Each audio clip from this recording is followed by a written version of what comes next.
Hello, this is Jin's audiobook. The story I'll be sharing with you today is The Tale of Briar Rose. Let's begin.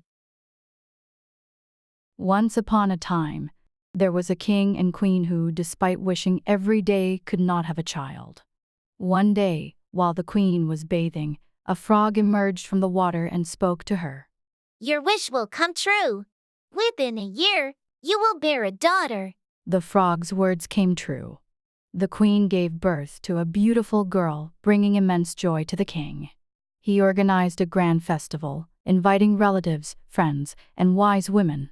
Although there were 13 in his kingdom, the king had only 12 golden plates, so one of them had to leave. The festival was extravagant, and when it concluded, the women bestowed remarkable gifts upon the child. One gave virtue, another beauty, and the third wealth. Thus, the women provided the child with everything people desired in the world. As the 11th woman was speaking at the party, the uninvited 13th woman suddenly entered. Angry about not being invited, she came to seek revenge. She shouted loudly, expressing her displeasure. "The king's daughter will prick her finger with a spindle and fall over dead at the age of 15. With those words, she left without saying anything more. Everyone was astonished. The 12th woman had not yet given a gift to the child. While she couldn't entirely undo the wicked spell, she could soften its impact. So she said, "The princess will not die. Instead, she will fall into a deep sleep for 100 years. To protect his beloved daughter from this misfortune, the king ordered all spindles in his kingdom to be burned. Thanks to the gifts bestowed by the women, the princess grew into a remarkably beautiful, gentle, kind, and intelligent girl. Everyone who saw her couldn't help but fall in love with her. One day, when the princess had just turned 15, the king and queen left the house, leaving the princess alone in the castle.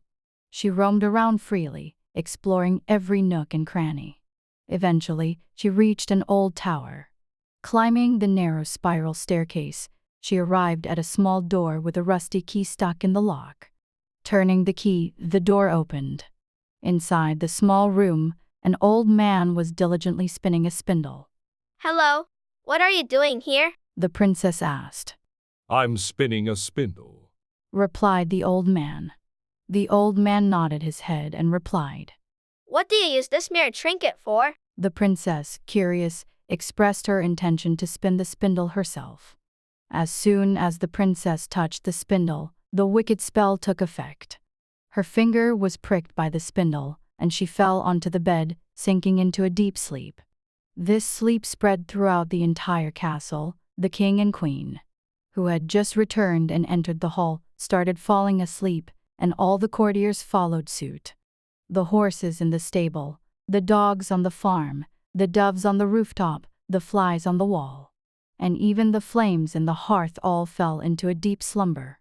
Meat would no longer cook, and the cook, intending to scold the dishwasher, fell asleep as well. The wind ceased, and the trees in front of the castle no longer shed leaves.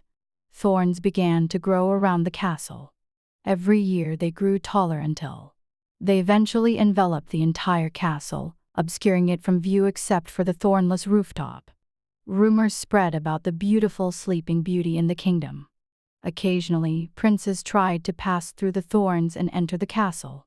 However, it was impossible. The thorns held onto each other like hands, and the princes, caught in the thorns, couldn't escape and met a tragic end. After a long time had passed, a prince arrived in the kingdom. He heard from an old man about Sleeping Beauty. Behind the thorns, there was a castle, and in that castle slept a beautiful princess named Sleeping Beauty, along with the king, queen, and all the courtiers for 100 years. The old man also knew that many princes had come, trying to pass through the thorns into the castle. But they were caught in the thorns, unable to escape, and died miserable deaths. The prince said, "I'm not afraid. I will go and see the beautiful Sleeping Beauty." Although the old man tried to dissuade the prince, he did not listen.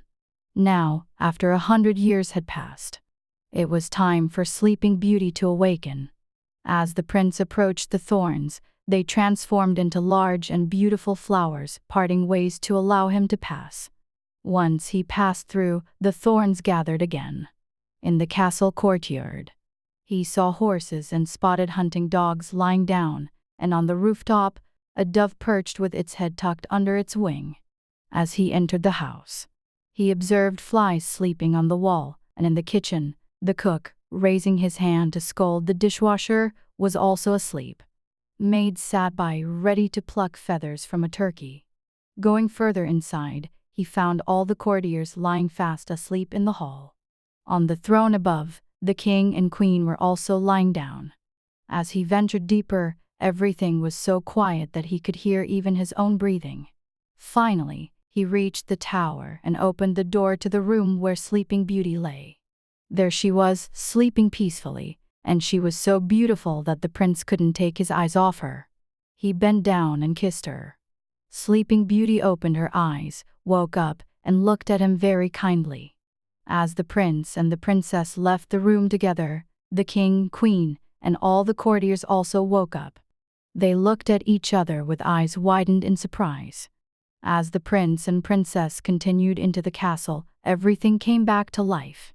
The horses in the stable got up and shook off their coats. The hunting dogs jumped and wagged their tails.